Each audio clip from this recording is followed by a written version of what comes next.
Estamos de volta com Visão Trabalhista Entrevista. Hoje a gente conversa com a Gleides Sodré a respeito da participação da mulher na política. Num ano eleitoral como 2018, a gente tem que se preparar para garantir a ampliação dessa participação, que certamente vai ter muito a contribuir com as discussões de pautas que vão ao encontro das questões de juventude, das questões de saúde, educação, enfim, de todas as questões. E achei muito interessante, Gleides, que há 15 dias atrás, mais ou menos, a CNI, Confederação Nacional da Indústria, e o IBOP, soltaram uma pesquisa sobre a percepção dos brasileiros em relação a eleições. E um dado foi que 44% dos entrevistados disseram que só vão votar em candidatos à presidência que estejam comprometidos com saúde, educação, mobilidade e, acima de tudo, que não tem um passado corrupto, né? É uma mudança, né, de uma percepção de um brasileiro que sim, está muito ligado em tudo que está acontecendo e está de saco cheio de muita coisa que a gente está vivendo. Como que aumentar a participação da mulher no parlamento ou na presidência? A gente tem, por enquanto, uma candidata à presidência, uma pré-candidata, pode contribuir para a gente fazer esse cenário acontecer? Bom, primeiro que quando os brasileiros começam a olhar um perfil de político que ele quer, isso já é um grande avanço. Então, eu quero um perfil de político X. É um avanço que também pode retroceder, porque você pode ter uma outra parte da sociedade que não participou desta pesquisa e que está, inclusive, alienado àquilo que é o cenário real do país que vive. Então, se a gente for olhar esta pesquisa da CNI, duas coisas a gente precisa chamar a atenção para a questão da participação das mulheres.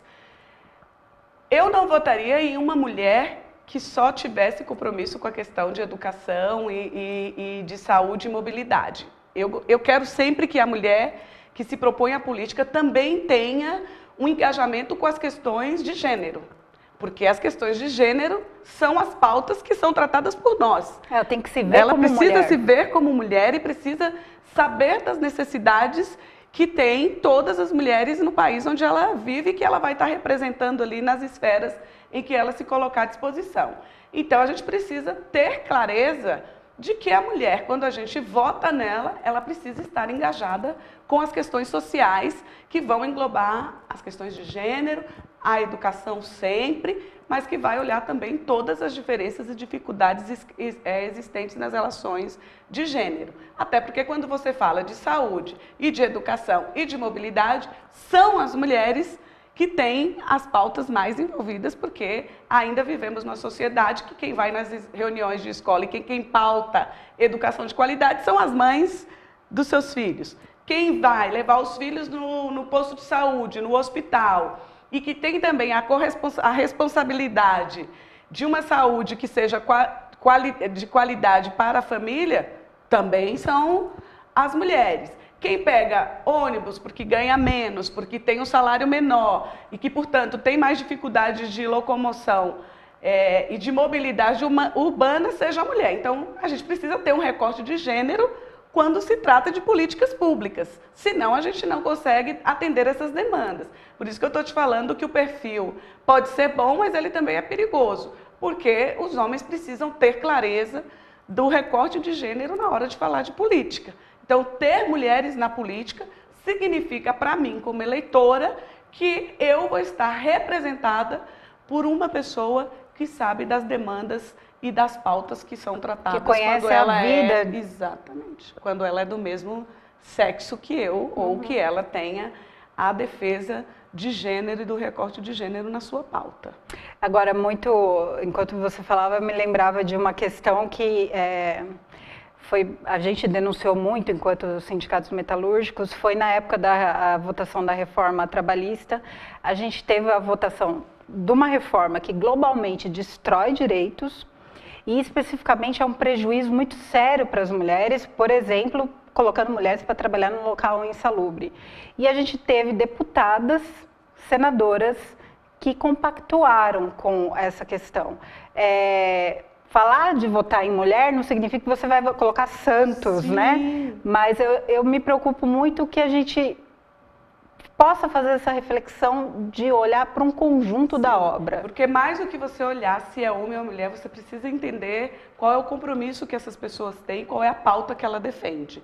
Se ela defende políticas públicas para os brasileiros e brasileiras, na sua maioria, ou se ela defende política para uma pequena parte da sociedade, que são os ricos, que dominam este país. Então, quando você tem mulheres votando em pautas onde as companheiras, as mulheres, as brasileiras serão as maiores prejudicadas, isso significa que ela não faz, inclusive, a leitura de gênero quando ela se coloca candidata. Então, essa necessidade do novo se faz exatamente por isso, porque a gente precisa pautar pessoas e precisa entender que você não vota em pessoas, você vota em programa político, você vota em compromisso que as pessoas assumem a partir dos seus partidos, a partir dos seus mandatos, para com os brasileiros e as brasileiras. Então, vai muito além das pessoas que você vota, e sim daquilo que elas defendem, ou em que local da sociedade elas estão alocadas e se fazem vistas. Então, mais do que olhar homens e mulheres, é fazer esse recorte de que tipo de política, porque tem homens que vão defender também pautas que agregam mais a vida das brasileiras e dos jovens e dos negros também. Mas é claro que a gente também tem que fazer o recorte de que as maiores denúncias, talvez inclusive por estarem mais homens no poder, são de homens mais envolvidos em escândalos políticos do que mulheres. Então a gente também precisa fazer essa leitura e fazer esse recorte da necessidade de ter pessoas que nos representam a partir dos seus planos de governo, e não daquilo que é de interesse individual ou pessoal, daquilo que são pessoas. Gleides deu um guia para você começar a pensar em eleições, em um guia que vai muito o oposto de que muitas vezes a mídia acaba difundindo para você pensar, ou mesmo alguns partidos políticos. É bom fazer essa reflexão, especialmente nesse ano, mas é uma coisa para a gente levar para a vida. A gente tem que olhar o conjunto da obra das pessoas que estão nos representando, tanto nos sindicatos, nas escolas, no parlamento, enfim, para a gente construir um país melhor em todos os sentidos. A gente vai fazer uma pausa agora e já volta para a gente dar continuidade nesse papo. Até já!